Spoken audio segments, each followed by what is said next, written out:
is just to be me, 'cause what I feel is free. And I don't always wanna watch what I'm eating, 'cause chocolate gets the best of me. And if I ride my bike, it's to get from A to B. Hi, welcome to the Love Advantage and Love Vibe TV. My name is Macy and I'm your big happy love coach. And we are here on the second video in the Know Your Love Repellents video series. And we've been talking about all the ways we push away love or sabotage our love life and don't even know it.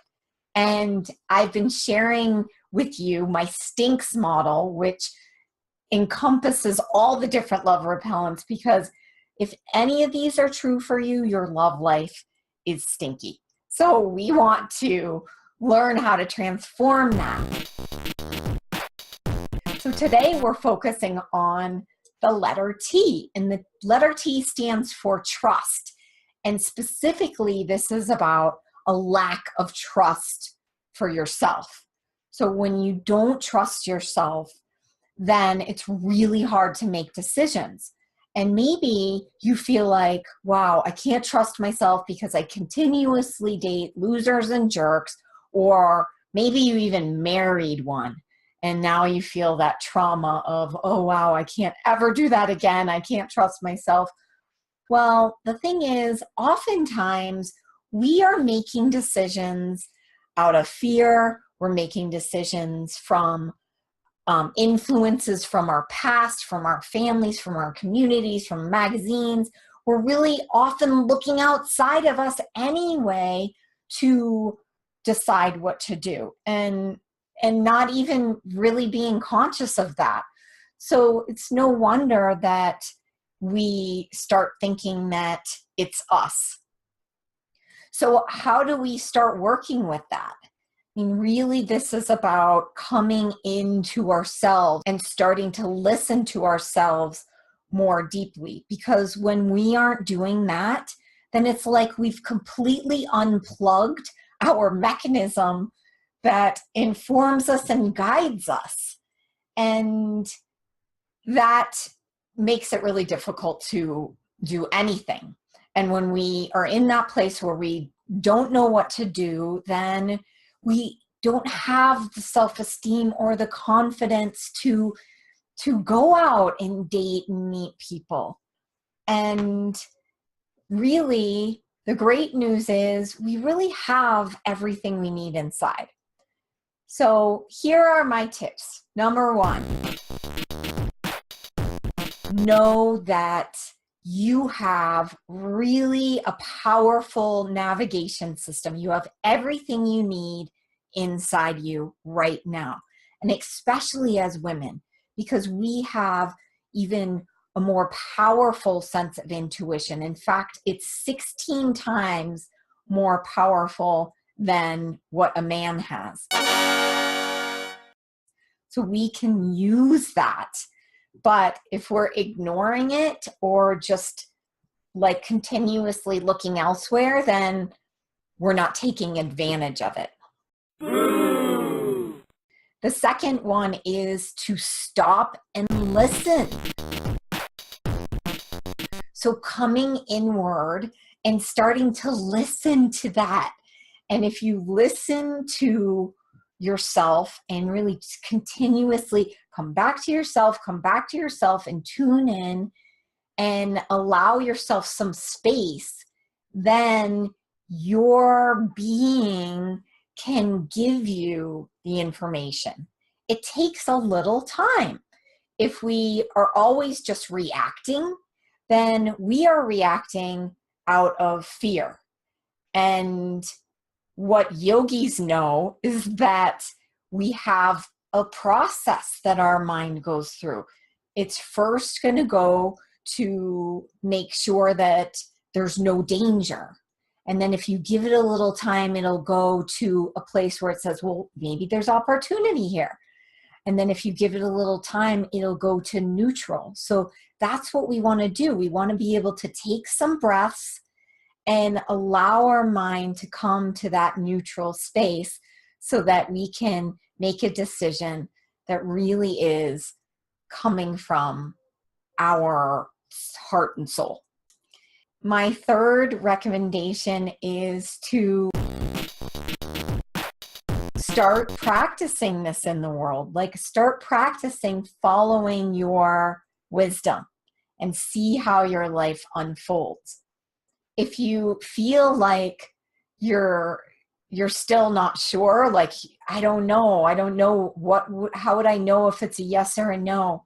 One really simple trick I like to teach is to practice in the grocery store. Like, going into the grocery store, especially the produce aisle, and just tune in. Like, which vegetables and fruits are calling out to you? Which ones are saying yes and which ones are like, eh. You just feel like, oh, well, that is exciting for me. Maybe it's an eggplant. And then maybe on that day, avocado's not so exciting.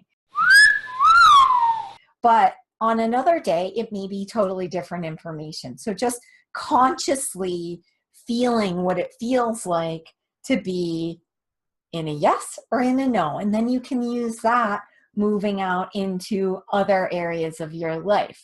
Certainly in the dating world, this is a very important tool. We have to be able to trust ourselves in making these kinds of decisions and not feeling so fearful or out of control or like we don't know what to do, because that's a really hard place when you're thinking that you don't know what to do or there's something wrong with you. Then you're really working at a low vibe, fearful place.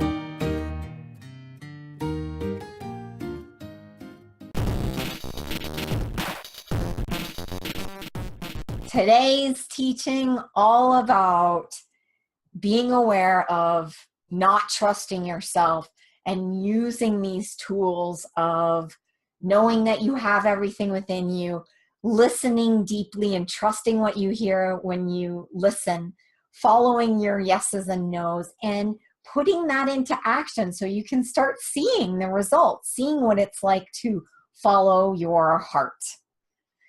Thanks for joining today, and we will see you on the next video. Bye. All I want is just to be me, 'cause what I feel is free.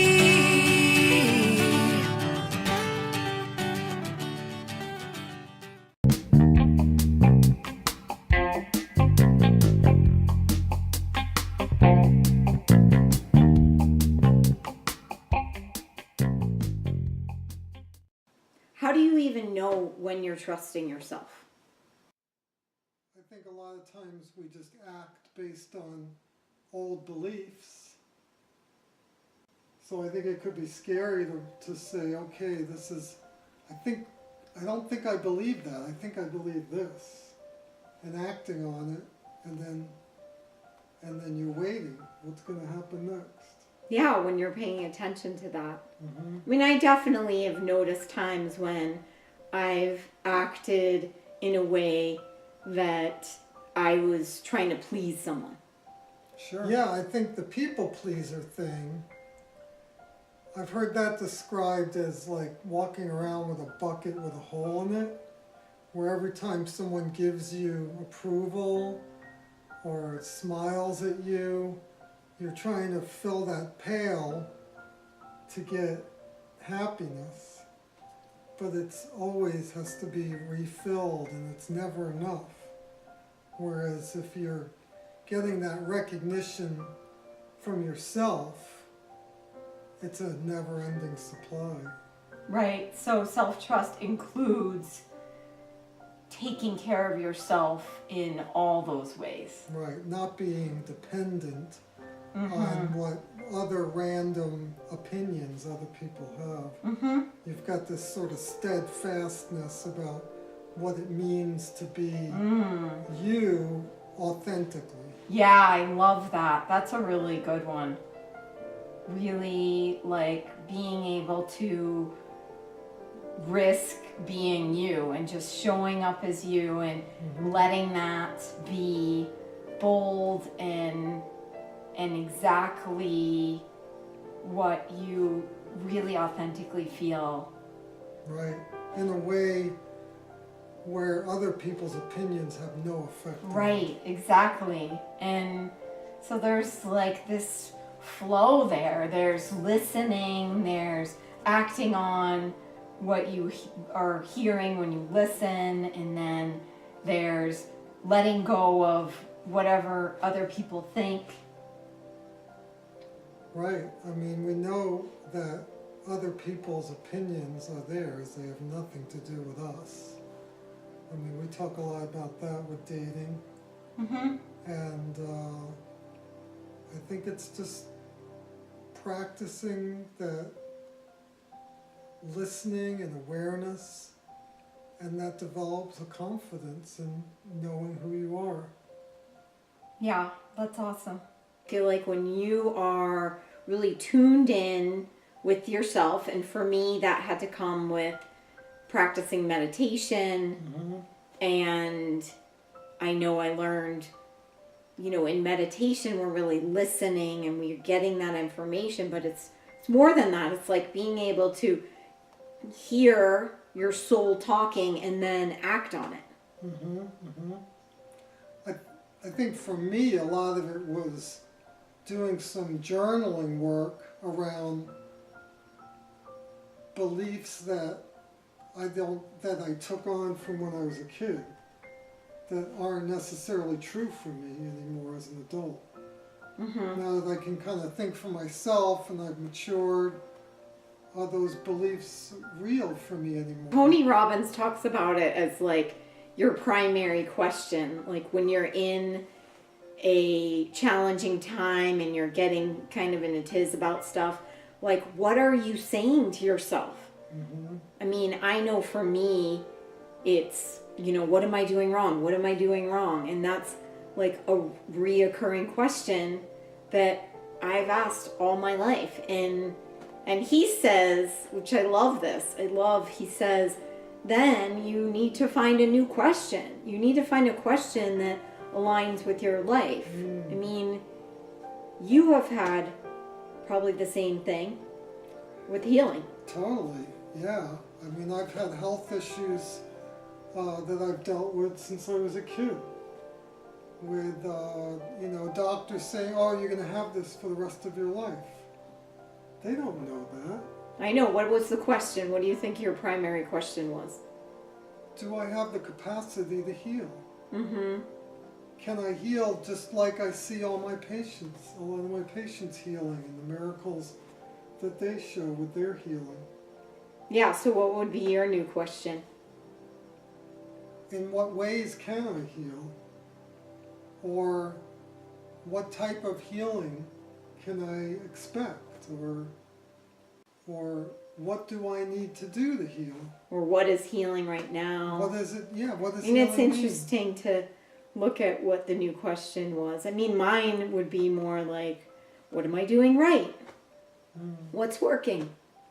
Trusting self is a really challenging experience because it really requires, I think the biggest thing is taking that risk of just doing it. When you start practicing that, trusting in your own intuition, developing your own beliefs that you can trust in, it creates this sort of opening it's like you're more open to when you're being yourself, then people respond to that. Mm-hmm. I think there is a self-love or a self-respect that is developed. Yeah, definitely. I can see that. And self-love and self-respect attracts love and respect. Mm-hmm. Yeah, definitely. What's that RuPaul quote that you love? How are you going to love anyone else if you don't love yourself? Yeah. I mean, that's it. That's self-respect, right? Self-trust right there. So it means that you're listening to yourself, you're taking care of yourself, you're present for yourself, and you're committed to yourself. You're following through with your own personal needs so that you can actually trust yourself. And be willing to change, because you can say, no, this is my belief. This is right for me. This is what I trust. And tomorrow be willing to say, you know what, I changed my mind. That doesn't quite work for me today. And be willing to be flexible with it. And honest. And honest. Really like that. Nice. Good job. There must be a place for the lovers.